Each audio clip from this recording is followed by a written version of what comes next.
qual é a isenção que a igreja tem direito? Então, estamos esclarecendo um pouco sobre essa tributação. Vamos só aguardar essa questão da diferença dos tributos. Você vai entender agora por que nós estamos abordando os tipos de tributos. Vimos ali também no início sobre biblicamente que é fim de papo ali que tem que pagar a tributação. Estamos vendo também que no artigo 150 da Constituição Federal, nossa Carta Magna, fala sobre isenção de tributação para templos religiosos, para igrejas, e estamos esmiuçando essa questão tributária aqui para entender agora essa parte aqui melhor, justamente para chegar nesse momento. Qual é a isenção que a igreja tem direito? Lembrando, vimos vários tipos de tributos. Será, a pergunta que eu faço agora, será que a igreja ela é isenta de todo tipo de tributação? E agora você conhece já quais são os tipos de tributos: impostos, taxas e melhorias, contribuições de melhoria. Então, será que a igreja ela tem isenção a tudo isso? É disso que a Constituição está falando? É agora que vem o X da questão. Então, vamos ver qual é a isenção que a igreja tem direito. Imunidade tributária. Vamos ver a imunidade tributária que a igreja tem. A imunidade tributária para igrejas é garantida pela Constituição. Acabamos de ver, artigo 150, inciso 6, né? Isso acontece porque as entidades religiosas são organizações sem fins lucrativos e também de interesse social. Então, o Estado ele beneficia a igreja com imunidade tributária, e nós vamos ver qual é ou quais são essas imunidades tributárias, né? Se é que tem quais, vamos ver aqui. Por quê? Porque elas são sem fins lucrativos. É a primeira coisa. A igreja, ela é sem fins lucrativos. Ninguém abre igreja para ficar rico. Ninguém. Ah, eu conheço, aí já é outra história. Aí já é falso profeta. Ninguém abre igreja para ficar rico. Abre igreja para não ter fins lucrativos. A igreja é de interesse social. É para aquela sociedade, né, que tem interesse de comungar a sua fé, de ter a sua fé ali acolhida por aquele templo religioso, e juntamente com a igreja vai então participar da liturgia dela, vai ser membro daquela igreja, vai manifestar a sua fé. Tudo isso o Estado ele assegura esse direito. E aí o Estado fala, olha, por você não ter fins lucrativos e atende o interesse social, eu vou te dar um benefício. Eu não vou te tributar. Eu não vou cobrar de você tributos. Quais tributos? Nós vamos ver. Segundo o artigo 150 da Constituição, artigo 150, sem prejuízo de outras garantias asseguradas, eu estou lendo aqui já, né? Ao contribuinte, é vedada à União, aos Estados, ao Distrito Federal e aos municípios instituir impostos sobre, aqui ó, artigo 150, inciso 6, a linha B. Então, vai isentar de impostos o quê? Templos de qualquer culto. Então, o Estado está falando assim, ó, eu estou te dando uma isenção de um tributo. Qual tributo que é esse? Está aqui agora, a chave da questão, está em vermelho aqui agora. Você vai identificar ele nesse momento. Acabamos de ver 3 tipos de tributos: impostos, taxas e contribuição de melhorias. Qual tipo de imposto que a igreja então está isento? Agora vocês me respondam. Impostos. Está aqui. Impostos. Artigo 150 da Constituição, inciso 6, diz instituir impostos sobre templos de qualquer culto. Então aqui é a chave da questão. A igreja, ela tem o benefício, o direito de se isentar de uma tributação os impostos. Ela tem esse direito. Por quê? Porque ela é de interesse social, ela é sem fins lucrativos, ela está devidamente cadastrada, registrada, funcionando legalmente, e o Estado dá a ela essa isenção da ação tributária, que são os impostos. E os outros tributos, taxas, isso e aquilo, ela não está imune. É agora que nós começamos a entrar nesse assunto.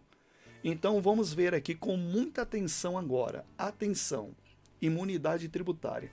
A imunidade tributária está relacionada ao tributo de impostos. E os outros tributos não está imune. Então nós temos o direito? Temos, mas também temos os deveres, temos esses deveres também. E aí vamos agora balancear esses direitos e deveres. Vamos ver um pouco mais sobre esses direitos, como que você pode se isentar de impostos, como você também tem o dever de... Vamos balancear essa questão agora. As organizações religiosas devem obrigatoriamente levar seu estatuto social, é aquele que você leva para o cartório, está escrito aqui, né? Até o cartório de registro civil das pessoas jurídicas da sua região, para que consiga dar entrada no CNPJ. Primeira coisa, você tem que ter um estatuto, levar ele para registrar, para depois você tirar o CNPJ. Aí você é uma igreja legal. Legal nesse sentido, legalizado, né? E se manterem regularizada. Aí vem essa questão. Perdão. Aí vem essa questão. E se manterem regularizada. Como tem pastor enganado, achando que tirou o CNPJ, ele está no céu. Em outras palavras falando, que não tem que fazer mais nada. Engano puro, abre os seus olhos. Isso pode acarretar grandes problemas para a sua igreja, principalmente se ela começar a crescer. Principalmente, porque quando você está ali, perdão, quando você está ali pequenininho tal, quase não incomoda muita gente. Começa a crescer que você vai ver o que é a questão. Mas mesmo assim, não é que é igreja pequena que liberou geral. Não existe isso, tá? Só para deixar bem claro. Isso é só uma comparação do que você pode ser surpreendido, digamos assim, né? Então, além de registrar, tem que se manter regulada. E aí vamos ver aqui. A partir deste momento, perdão, viu, pessoal? A partir deste momento devem ser resolvidas as questões pendentes com a prefeitura e o corpo de bombeiros para que possam conseguir a imunidade. Então, olha só, passo a passo aqui. Você registrou o estatuto no cartório? Registrei, beleza. Um pontinho. Vamos lá para o próximo. Você já tirou o CNPJ? Tirei. Opa, legal. Os dois principais aqui já estão prontos. Como que você vai se manter agora ela regular, ativa, perante a lei, tudo bonitinho ali. Você precisa agora levar para a prefeitura e o corpo de bombeiro para conseguir a imunidade. Então a prefeitura vai ver ali que você realmente está regularizado e vai te dar imunidade. O corpo de bombeiro vai a parte fiscal ali para ver se o local ele está apto realmente para o funcionamento. A prefeitura também faz esse papel, né? Os dois fazem esse papel, cada um com um olhar diferente. E aí então você precisa fazer isso. Aqui eu quero chamar a atenção de uma coisa. Veja bem, o fato de você ter o direito não significa que ele vai cair do céu, viu? Que de repente, só porque você tirou o CNPJ, automaticamente entra ali em um sistema que vai vir todos os direitos para você. Não. Você tem que ir reivindicar o seu direito. Como, por exemplo, o que nós estamos falando aqui agora. Você tem que ir à prefeitura, ir no corpo de bombeiros para poder registrar lá a sua igreja e conseguir a imunidade. Aí sim você tem um direito recebido. Então não adianta, se você ficar com os braços cruzados, você não terá esse direito reclamado. Você tem que ir lá reclamar ele, você adquirir esse direito, né? Você tem que ir lá reclamar ele. E aí então você vai ter.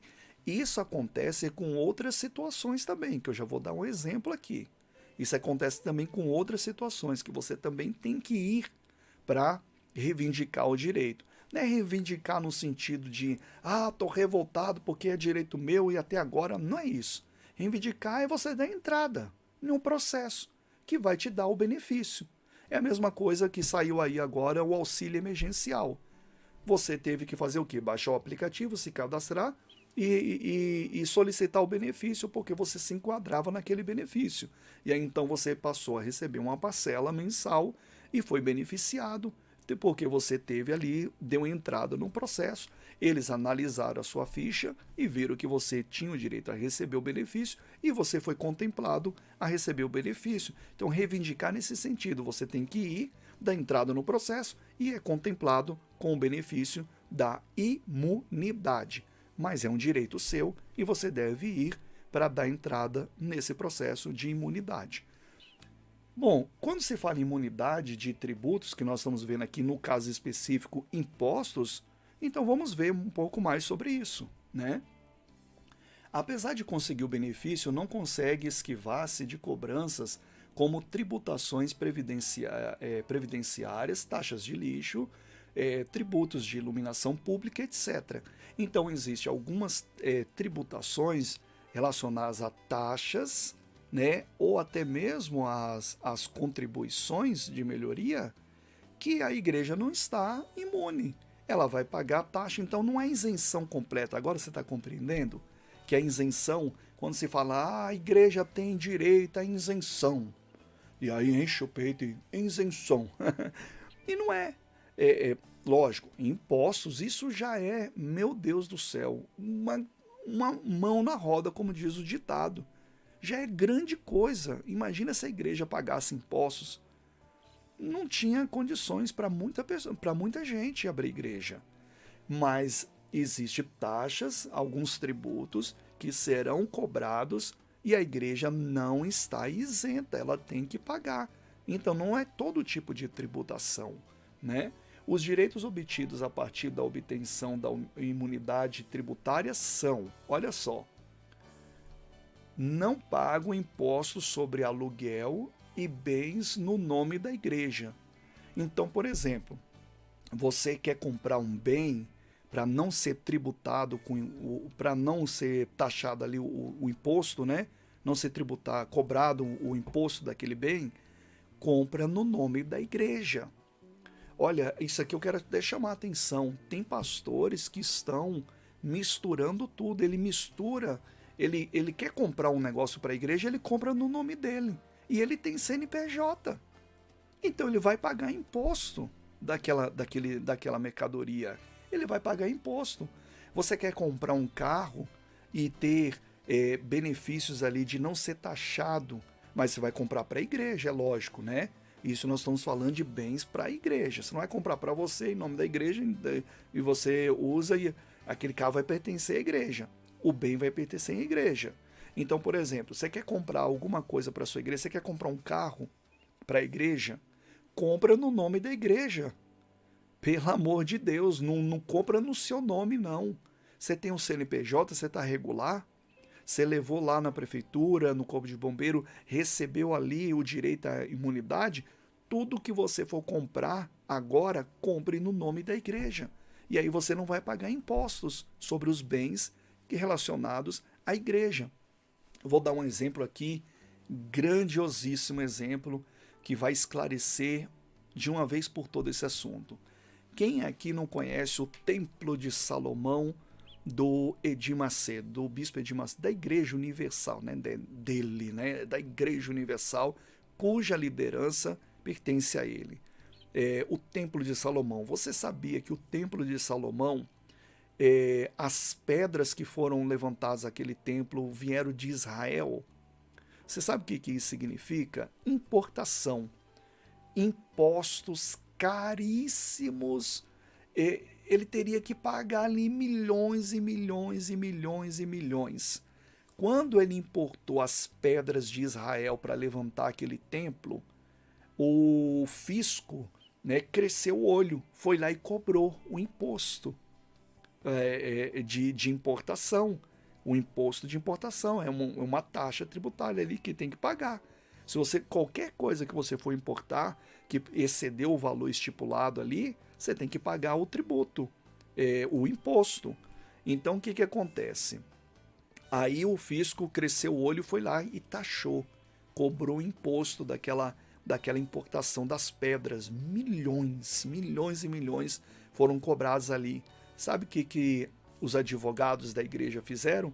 Foi lá e conseguiram comprovar que aquelas pedras seriam bens para a igreja e somente para essa finalidade. O que aconteceu? Eles ficaram isentos do imposto e aí economizaram milhões e estão lá as pedras que eles queriam que estivesse de Israel. Então foram isentos dali do imposto de importação. Então tem muita coisa que você pode se isentar de pagar impostos, mas você tem que estar legal, você tem que estar regular com a sua igreja, tem que estar em dia, tem que estar tudo bonitinho para você ter os seus direitos. E aí você tem que comprar no nome da igreja, e aí então você tem esse benefício de ter a isenção do imposto, como o exemplo que eu estou dando aqui. Então, os impostos sobre aluguel e bens no nome da igreja, não pagam serviços prestados em nome da igreja, então você não paga impostos relacionados a serviços prestados na sua igreja. Tem vários impostos, poderíamos falar vários e vários aqui, que você tem a isenção e não paga, mas tem que estar como? Você tem que estar com seus deveres todos ali regulados. E não é difícil, viu, gente? Não é difícil, basta fazer tudo bonitinho, com calma. Eu entendo que tem igrejas que são pequenas, que ainda não tem esse entendimento ou não tem essa estrutura, mas vai devagar que você consegue, vai indo que você consegue fazer tudo bonitinho para você chegar nesse nível.